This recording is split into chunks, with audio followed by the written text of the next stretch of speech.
తర్వాత 80% ఆల్మోస్ట్ 80% ఉడికిపోయింది పప్పు బాగా. తర్వాత కొంచెం చింతపండు వేసుకోవాలి. బాగా కలుపుకోవాలి. కొంచెం ఉప్పు వేసుకోవాలి. కలిపెట్టుకోవాలి. స్మాష్ చేసిన స్టిక్ని తీసుకొని పప్పుని బాగా స్మాష్ చేయాలి. స్మాష్ చేసిన తర్వాత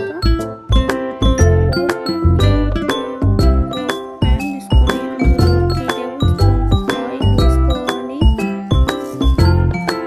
తర్వాత కొంచెం ఆవాలు, కొంచెం జీలకర్ర, కొంచెం మినపప్పు వేసుకోవాలి. తరువాత కొంచెం కరివేపాకు వేసుకోవాలి. బాగా చిటపట అనాలి. తర్వాత పోపు వేసుకోవాలి.